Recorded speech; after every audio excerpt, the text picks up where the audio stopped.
All right, we're about to take a look through this incredible home and the collection that is here. But first, I want to point out something. You may notice that there's a necklace that I'm wearing now. This necklace is actually being sold here to benefit the Women in Cancer Fund.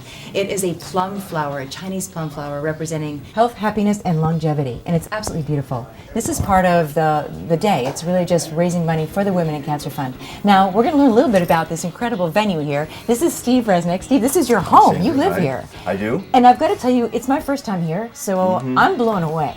I mean, I'm walking through your home, and every little corner I see something that is just this little treasure from the industry. And I see things dating from Marilyn Monroe all the way up to current day. Exactly. How do you get this stuff? How? Well, I've been very lucky, but it all started when I was about 9 or 10 years old, and rock and roll was starting, and everything went from Eddie Fisher and Tony Bennett and Doris Day and Frank Sinatra to Elvis and Jerry Lee Lewis and Fats Domino. And so I just freaked out. I loved rock and roll music. I said, I'm going to collect every record I can ever get a hold of, because I cried myself to sleep that night at 9 years old, because there was one record by the Del Vikings that I heard in Michigan that I never heard again in Chicago, and I said, as long as I live, I'll never hear that record again. Do you own that record? In fact, it's right here on the turntable, right there. Oh, there you go. I put it there because that's the record that started it all for me. But I said to myself, I'm going to collect as many records as I can, because there's so many records maybe I'll never hear. So I went to all the record companies as an 18-year-old kid, and all of a sudden, people were giving me thousands of records until my car was touching the ground. Wow, and how many do you have now? How many records do you have now? I've got 250,000 songs in this house. And every song that ever charted in Billboard magazine from 1955 when Elvis started until today.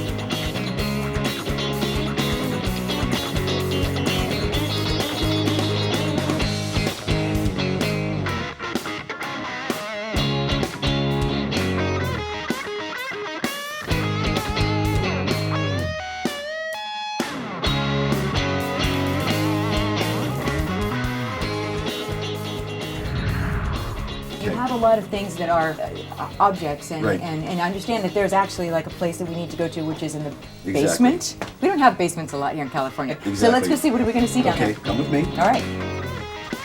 My basement/dungeon.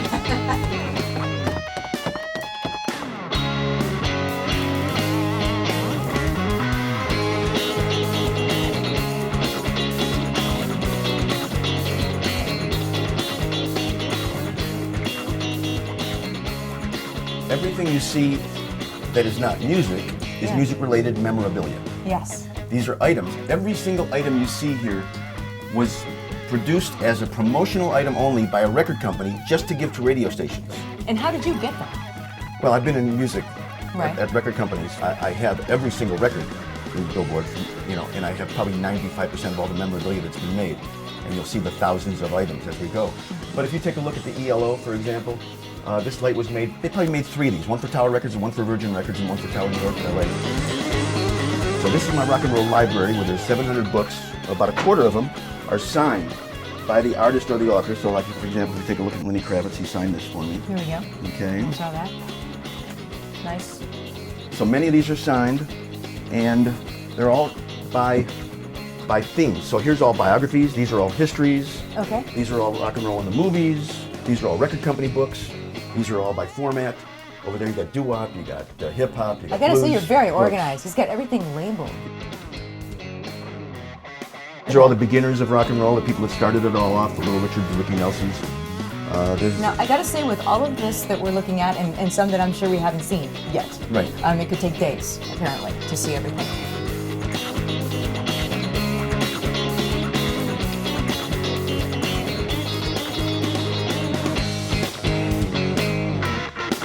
Okay, now, I would like to take you into this room right here by doing this. Okay. There's just a little more. Just a little more? Oh my gosh.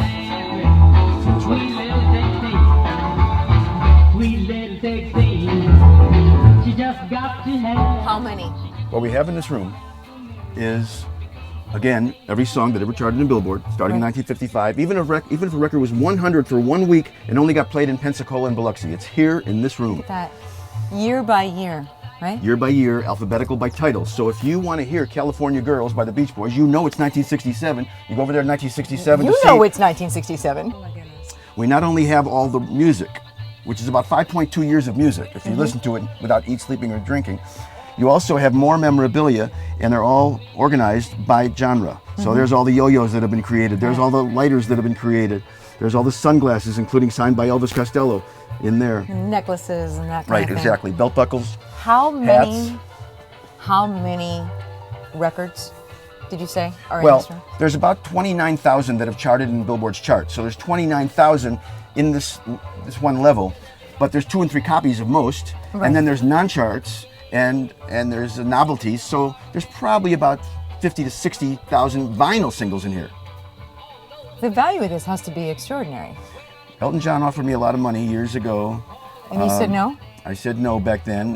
This was 30 years ago. You know, when you have something that's the only one of its kind in the whole world, You don't want to let it go. and you still have food on the table, you're Right. still doing okay. So, you Right. know, I just kind of want to hold on to it. Well, it's extraordinary.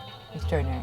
My favorite thing in life is having people like yourself, and I've had many, many recording artists, you know, like the Righteous Brothers and Diane Warren, the great songwriter. Mick Fleetwood was here recently. So many, Little Are Anthony. they as blown Imperials. away as we are? Yeah. Yeah? I've yet to find anybody who's not blown away. So that's kind of exciting. That's amazing. Thank you so much for taking us around and showing me.